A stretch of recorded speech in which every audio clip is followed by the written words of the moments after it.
Eric, bonjour. Bonjour. Alors vous êtes présent au salon aujourd'hui, pour quelle raison? Aujourd'hui on a des jeunes de Réloir qui viennent pour faire un concours, c'est des élèves de 3e, un collège, qui ont eu le prix régional et qui là concourent pour le prix national. C'est un concours organisé par la FNSEA sur les collégiens et l'agriculture. Bon alors, quand tout va mieux pour les céréaliers, tout va mal pour les producteurs de viande. Ah, effectivement, cette année, les cours des céréales remontent. Donc du coup, la situation céréalière est meilleure. La situation, par contre, pour les éleveurs, les prix sont toujours très bas, avec en plus une hausse du prix de l'aliment du bétail. Donc effectivement, la situation des éleveurs est particulièrement tendue. Mais il faut relativiser aussi la situation des céréaliers. Effectivement, l'année est bonne, mais il faut se souvenir que l'année dernière, les revenus étaient négatifs dans le département. Donc cette année va servir à éponger l'année dernière. Voilà. Nous, notre problème en céréales, c'est que c'est un coût très haut, un coût très bas. Et le problème des éleveurs, c'est que c'est toujours étal avec un prix à ras des pâquerettes. Donc cette année, notre travail, ça va être d'augmenter, de travailler à l'augmentation du prix des viandes. Alors, comment vous pouvez le faire en pratique? Alors, c'est quelque chose de très compliqué parce que depuis 20 ans, l'Europe a fait en sorte de déréguler les marchés. Tous les systèmes de régulation ont été supprimés un par un, les uns après les autres. Donc on sait qu'au niveau européen, c'est très difficile de remettre de la régulation, même si dans les discours ils le disent. Donc dans la pratique, on voudrait essayer de voir si on peut mettre des systèmes de contractualisation entre la filière céréalière et la filière d'élevage. Donc des contractualisations en volume, mais aussi en prix, sur plusieurs années. Le problème, c'est que pour faire ça, il faut qu'en même temps, au niveau de la filière céréalière, on fasse des contractualisations avec nos intrants que sont les engrais. Donc on est en train de travailler aussi sur une contractualisation en termes d'intrants d'engrais.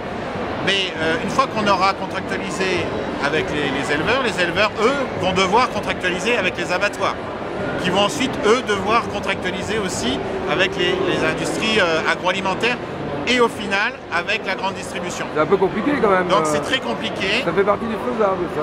Comment? Ça fait partie du faisable. Ça fait partie aujourd'hui un peu de l'utopie. Mais quand on voit que toutes les filières agricoles françaises, la grande distribution, l'industrie agroalimentaire, le ministre et même le président de la République dans sa table ronde le reprennent, je commence à me dire que c'est peut-être faisable. Ça va prendre sûrement encore pas mal de mois, mais c'est sûrement une piste qu'il va falloir tenter de mettre en place parce que si ça marche, ça peut être une très bonne chose. Vous avez fait une opération mercredi dernier à Chartres. Oui. De contrôle des origines des viandes dans différents endroits. Oui, alors justement, ça procède de ces systèmes de contractualisation, c'est que si on fait un contrat, il faut voir si les prix et l'origine sont respectés. Donc on est allé voir mercredi en Eure-et-Loire si effectivement les viandes étaient françaises ou étrangères, parce que s'ils sont étrangères, la contractualisation ne marche pas. Et puis vérifier aussi les prix. Donc on a un peu fait peur aux grandes surfaces en se donnant rendez-vous devant Carrefour. Donc effectivement la veille on s'est aperçu qu'ils avaient mis pas mal de viande française dans les rayons. Donc on a gagné là-dessus. Ouais, mais il n'y a pas eu d'effet de surprise là. Mais voilà, mais on prévient jamais une grande surface qu'on va les voir. Ça serait leur faire de la pub puisqu'ils prévoient leur coup la veille. Donc une fois qu'on s'est donné rendez-vous à Carrefour, on est finalement été à Métro et à Promocash qui sont les fournisseurs de tous les restaurateurs voilà, du département. Puis on a été, donc là on a vu beaucoup de viande étrangère, il y avait de la française mais beaucoup d'étrangères.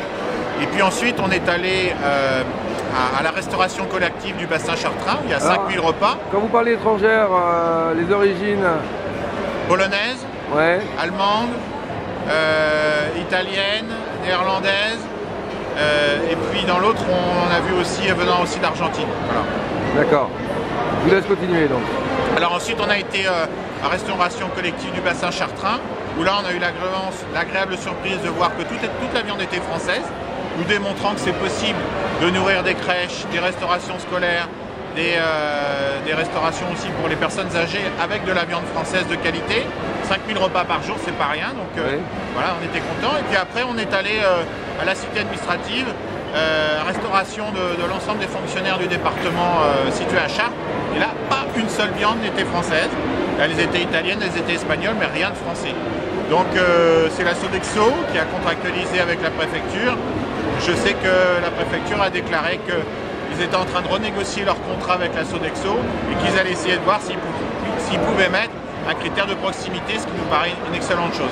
Alors, un mot aussi sur les prix, la réalité des choses.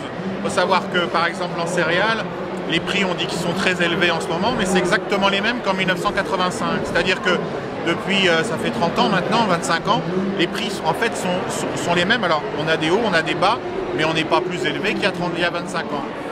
Par contre, le prix de la baguette, lui, il a augmenté en permanence, et en fait, on s'aperçoit qu'il augmente autant que le SMIC. Il suit la courbe du SMIC, pendant ce temps-là, le prix des céréales reste stable. Au niveau des viandes, il faut savoir que c'est un petit peu différent, c'est que justement les intrants, le prix du blé, il est comme ça, et on pourrait imaginer que le prix de la viande le soit aussi. Mais en fait, le prix de la viande, il est plutôt, lui, en baisse. Et c'est là où il y a un vrai problème, et c'est pour ça qu'on essaye de travailler à faire en sorte que le prix des viandes soit indexé par rapport au prix des intrants, de façon à ce que ça puisse suivre, y compris au niveau du consommateur. Voilà, c'est un petit peu un certain nombre de vérités qu'il faut remettre à plat là-dessus. Il y a un secteur où la filière est assez solidaire. Alors, c'est pas quelque chose qu'on promeut, ça s'appelle l'intégration au niveau du secteur de la volaille, où là, on s'aperçoit que le prix de la volaille augmente aussi en fonction du prix des céréales. Donc voilà, un petit peu le pourquoi du comment de cette réflexion sur les contractualisations. Alors, vous auriez un commentaire à faire sur la campagne de France Nature Environnement? Oui, je pense que c'est voilà, c'est du n'importe quoi. On essaie de travailler avec... Une campagne coûteuse d'ailleurs. Hein. Oui, coûteuse pour le contribuable, pour en faire juste faire de la provocation, faire lancer du mépris. Voilà. Nous, on a vraiment l'impression que les écologistes ont exprimé à travers cette campagne du mépris sur une profession. Vous l'avez ressenti comme ça? Ah oui, tout à fait. Et une envie de colère, mais on s'est retenu parce que je pense qu'il faut les laisser faire leur délire dans notre coin. Je veux dire, c'est pas notre pain. On mange pas de ce pain-là. Je veux dire, essayer de caricaturer, de faire de la provocation, alors qu'on inaugure ce salon d'agriculture qui a un moment festif de rencontre entre le monde agricole et l'ensemble des Français, des Parisiens en particulier. Faire de la provocation là-dessus, on trouve nul. On a travaillé avec ces organisations sur le Grenelle. On a essayé de se comprendre, de faire un certain nombre d'avancées. On a évolué à leur demande un certain nombre de pratiques, un certain nombre de choses. Aujourd'hui, je pense que tout ce qu'on a fait est réduit à néant par ce genre de campagne. Moi, ça me donne plutôt un sentiment de dégoût qu'autre chose. Alors, ayant eu au téléphone plusieurs responsables, l'idée n'était pas comme ça de se mettre à dos la profession. Il aurait dû peut-être y réfléchir autrement si ce n'était pas leur but. Ouais, c'est plus d'ouvrir le débat. Ceci dit, ils ne viendront pas au salon de l'agriculture. Oui, non, mais je pense qu'ils n'ouvrent aucun débat.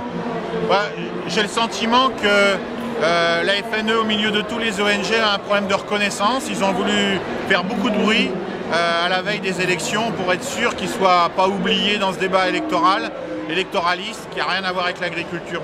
Voilà mon interprétation. Je pense que leur ambition, elle n'est pas environnementaliste, mais plutôt de se faire connaître et de montrer leur biscotto, qu'ils le montrent et que les gens jugent sur pièce. Alors, vous disiez que le salon était un lieu de rencontre. Alors, à ce titre, est-ce que la cohabitation avec Carrefour ou d'autres marques n'est pas difficile pour les producteurs de viande aujourd'hui? Si, c'est sûr que, mais comme avec les écologistes, les discussions sont très tendues, sont très compliquées, mais de toutes les façons, les grandes surfaces, on n'a pas le choix. Notre viande, elle est in fine vendue en grande surface, en grande majorité. Donc il faut bien qu'on arrive à dialoguer. Alors des fois on dialogue de façon musclée avec des manifestations, mais pour arriver à faire avancer les choses. Et je pense que l'idée de contractualisation qui est très compliquée, que j'expliquais tout à l'heure, ils y sont ouverts. Vous êtes quand même très tributaire des grandes surfaces. C'est évident qu'on est presque 400 000 agriculteurs face à 5 grandes surfaces. Parce qu'il y a plein de noms, plein de marques, mais en fait il n'y en a que 5. Donc on est totalement tributaire. Effectivement, si on avait pu avoir un poids économique dans ces filières, ça serait bien, mais aujourd'hui c'est quand même délicat. Donc aujourd'hui c'est surtout un rapport de force, puisque ayant un monopole en négociation des prix, bien souvent, toujours, ils se partagent la marge rien que pour eux, et la variable d'ajustement c'est le producteur. C'est-à-dire quand on a un prix à la consommation qui est à peu près stable, étant donné que les charges augmentent de tout le monde, on s'aperçoit qu'il y a des courbes qui le démontrent. La grande distribution, elle augmente ses marges, les industries agroalimentaires aussi, les abattoirs. mais tout ça sur le dos des producteurs. Voilà. Donc il faudrait qu'on arrive à reprendre du pouvoir dans cette filière. C'est pas évident, on s'y emploie en tout cas, mais en attendant, on est plutôt dans un rapport de force avec la grande distribution, c'est vrai. Merci Eric, on vous suit là sur le concours? Si vous voulez.